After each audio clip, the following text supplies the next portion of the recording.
आजवर राजकीय वातावरण तापताना तमाम महाराष्ट्रानं पाहिलेलं आहे। पण आज मात्र मुंबईसह लगतच्या परिसरात उष्णतेची लाट आहे। आजही मुंबईला उष्णतेच्या लाटेचा फटका बसण्याची चिन्ह आहे।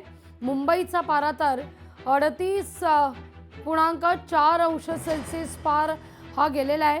तर आजही पारा 38 अंशापार जाण्याची शक्यता वर्तवली जाते। मुंबई, ठाणे, रायगड, पालघर, अकोला, अमरावती आणि वर्ध्यात उष्णतेची लाट आलेली आहे।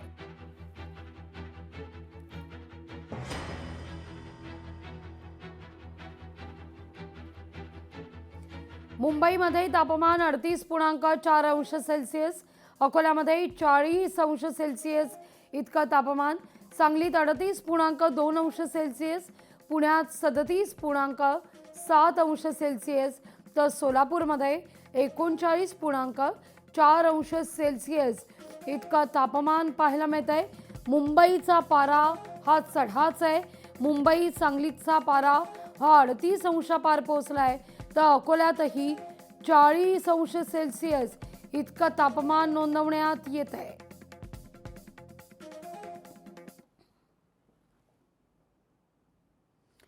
या सगळ्याविषयी अधिक माहिती देण्याकरता नागपूरहून आपले प्रतिनिधी ज्ञानेश्वर पवार जोडले गेलेत। कोकणाचा अपडेट देण्याकरता भारत गोरेगावकर, तर अमरावतीचा पारा आणि अमरावतीचं हे सगळं वातावरण सांगण्याकरता आपल्यासोबत सूरज दहाड आपले प्रतिनिधी जोडले गेलेत। तेच जाते नागपूरमध्ये। ज्ञानेश्वर, नागपूरचं हवामान चांगलंच तापताना दिसतंय, पारा आता चढा दिसतोय या ठिकाणी। नागपूरमध्ये काय नेमकी परिस्थिती आहे?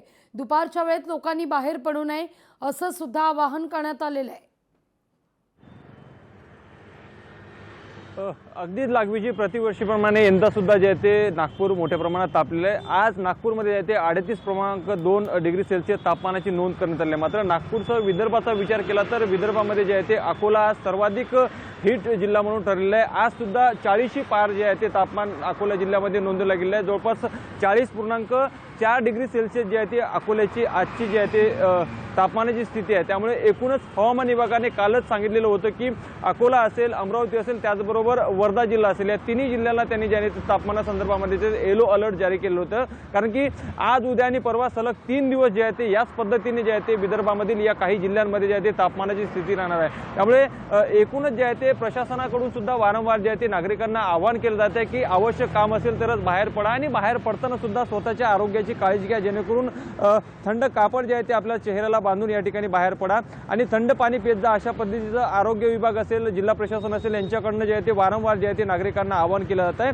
आणि दुपारच्या वेळेला जे आहे ते आता 12 वाजलेले आहे, त्यामुळे नागपूरमध्ये आता सध्याला उन्हाचे चटके जे आहे ते जोरदार चटके या ठिकाणी जाणवू लागले आहेत। त्यामुळे माझ्या पाठीमागे रस्त्यांवरती जर बघाल तर ज्या रस्त्याने दररोज वाहतुकीची जी आहे ते मोठी वर्दळ पाहायला मिळते, त्या ठिकाणी कुठं ना कुठेतरी सुकसुकाट जे आहे ते पाहायला मिळते। त्यामुळे नक्कीच यंदा मार्च महिन्याच्या पहिल्या आठवड्यामध्ये जे आहे ते नागपूरसह विदर्भामध्ये जे आहे ते उन्हाचे जोरदार चटके या ठिकाणी जाणवायला सुरुवात झाली आहे। त्यामुळे नक्कीच नागरिकांनी याची काळजी घ्यावी अशी विनंती आता आवाहन जे आहे ते जिल्हा प्रशासनाच्या वतीने करण्यात आलं आहे। अगदी ज्ञानेश्वर, नागपूर नंतर आता आपण पोहोचूया अमरावतीमध्ये। सूरज, अमरावतीत नेमका काय परिस्थिती पाहायला मिळते? अमरावतीचं तापमान पुढचे काही दिवस किंबहुना 48 तास कसं राहील? आपण जर पाहिलं तर खास करून उन्हाळा म्हटलं की विदर्भाकडे लक्ष असतं, कारण का उन्हाळ्यामध्ये जर पाहिलं तर विदर्भामध्ये सर्वात जास्त उष्णतेचं तापमान राहते। आज जर बघितलं गेलं तर काल अमरावतीमध्ये जर पाहिलं तर 39.8 असं तापमान या ठिकाणी नोंदवलं गेलं होतं। आज जर पाहिलं तर आज जो पारा जो आहे अमरावतीमध्ये 40च्या वर जाण्याचा अंदाज आहे, तो हवामान खात्याने या ठिकाणी वर्तवण्यात आलेला आहे। सध्या अमरावती शहरातील रुक्मिणीनगरकडे जाणारा ह्या संपूर्ण रस्त्यावर आहे, काँग्रेस भवनकडे जाणारा हा संपूर्ण रस्ता आहे। एरवी जर पाहिलं तर या ठिकाणी मोठ्या प्रमाणात या ठिकाणी गर्दी राहते। मात्र आता सध्या 12 वाजल्या, मात्र या ठिकाणी जर पाहिलं गेलं तर या ठिकाणी वाहनांची गर्दी आता रोजच्या पेक्षा या ठिकाणी कमी झालेली आहे। एकूणच जर पाहिलं तर मार्च महिन्याच्या दुसऱ्या आठवड्यात जर पाहिलं तर विदर्भ आणि अमरावतीमध्ये सूर्य अक्षरशः आग ओकू लागला की काय अशी स्थिती या ठिकाणी निर्माण झालेली आहे। कारण का एप्रिल आणि मे महिन्यात जर पाहिलं तर 46-47च्या वर पारा जो आहे अमरावती आणि विदर्भाचा जातो। त्यामुळे पुढील काही दिवस जर पाहिलं तर आणखी पारा 42च्या वर जाण्याचा जो अंदाज आहे हवामान खात्याने या ठिकाणी वर्तवलेला आहे। दुसरीकडे जर पाहिलं तर या मोठ्या प्रमाणावर ऊन तापत असल्यामुळे तापमान वाढीमुळे जर पाहिलं तर संत्रा असतील, मोसंबी असतील, आणि जे काही फळबागा असतील त्याला मोठा फटका या ठिकाणी बसलाय. खास करून जर पाहिलं तर विदर्भामध्ये मोठ्या प्रमाणावर संत्र्याचं उत्पादन घेतलं जातं. मात्र या मोठ्या उन्हाच्या झळा या ठिकाणी उठल्या असून तापमान वाढू लागल्यामुळे संत्र्याला मोठा या ठिकाणी फटका बसत आहे. तर दुसरीकडे जर पाहिलं तर सर्वसामान्य माणसाने जे घराबाहेर लोक पडतात, अत्यावश्यक काम असलं तेव्हाच घराबाहेर पडा असं देखील आवाहन जे अगदी, आहे अगदी, हवामान अगदी खाते आणि सूरज. आरोग्य विभागाच्या वतीने एकूणच या ठिकाणी करण्यात आलेलं आहे. अगदी सूरज, अमरावतीनंतर आता पोहोचूया आपण कोकणात. आपले प्रतिनिधी भारत गोरेगावकर आपल्यासोबत जोडले गेले आहेत. भारत, मध्यंतरी मात्र कोकणात अवकाळीचा फटका बसला आणि आंबा काजू पिकाचं अतोनात नुकसान सुद्धा झालं. आता मात्र एप्रिल मे महिना अजून येऊ घातलेला आहे, पण इथं शिमगा सुरू असतानाच चांगलाच पारा चढताना पाहायला मिळतोय. कसं वातावरण कोकणाकरता असेल आगामी काळाकरता?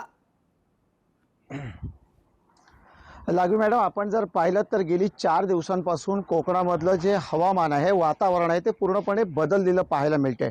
सकाळच्या सत्रामध्ये आपण जर पाहिलं तर काही भागांमध्ये दाट धुकं पसरलेलं असतं, थंडी देखील लागते, चांगल्या पद्धतीची थंडीची चाहूल देखील अनुभवायला मिळते. आणि अगदी सकाळी 9 नंतर जर पाहिलं तर आपला उन्हाचा पारा जो आहे तो वाढलेला पाहायला मिळतो. आज आपण सरासरी जर विचार केला तर सिंधुदुर्ग आणि रायगड आणि रत्नागिरी या कोकणातल्या तिन्ही जिल्ह्यांमध्ये काही ठिकाणी 38, काही ठिकाणी 39चा पारा नोंदवण्यात आलेला आहे. अर्थातच तापमानाच्या ज्या झळा आहेत त्या सर्वसामान्य असतील, विद्यार्थी असतील, या सर्वांनाच बसताना दिसतोय. तिन्ही ठिकाणच्या जिल्हा प्रशासनाने उन्हाच्या झळा चांगल्या पद्धतीने लागू शकतात, तापमानात वाढ होऊ शकते, त्यामुळे नागरिकांनी सतर्कता बाळगावी असं आवाहन केलं आहे. अर्थात हे करताना उन्हाळ्यामध्ये जी आवश्यक ती काळजी घ्यायची आहे त्याच्या सूचना देखील स्थानिक पातळीवरती प्रशासनाकडनं देण्यात आलेल्या आहेत. मात्र हा जो वाढलेला पारा आहे, तापमान जो वाढलेला आहे, याचा फटका निश्चित स्वरूपात काही बागायतदार आहेत, कोकणामधनं आंबा असेल, काजू असेल, याचं उत्पादन देखील काही प्रमाणात घटलेलं आहे विचित्र हवामानामुळे. जसं अवकाळी पावसाचा आपण या ठिकाणी उल्लेख केला, त्याचा देखील फटका बसला आहे. मधीच थंडी पडते, त्यानंतर ऊन देखील तितक्याच तीव्रतेने पडतो आणि एकंदरीत या सर्व हवामानाचा, वातावरणाचा दैनंदिन जीवनावरती जसं परिणाम होतोय तसं सर्वसामान्य नागरिक असतील, सर्वच नागरिक असतील, यांच्या आरोग्याशी सुद्धा काही प्रश्न उपस्थित होण्याची शक्यता निर्माण झाली आहे. या सर्व धर्तीवरती जर आपण रायगडचा विचार केला तर रायगडमध्ये आता काही ठिकाणी 38 तर काही ठिकाणी 39 असा पारा नोंदवण्यात आलेला आहे. आणि अर्थातच मार्चमध्ये ही अवस्था आहे, तर एप्रिल आणि मे हे 2 महिने सुद्धा उन्हाचे आहेत.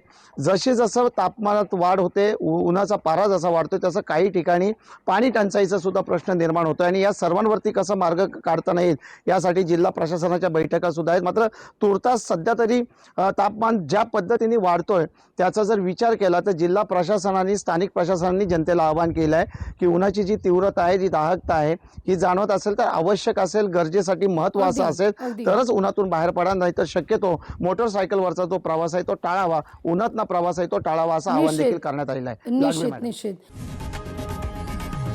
लोकशाही मराठी ऐका, पहा, जागरूक रहा.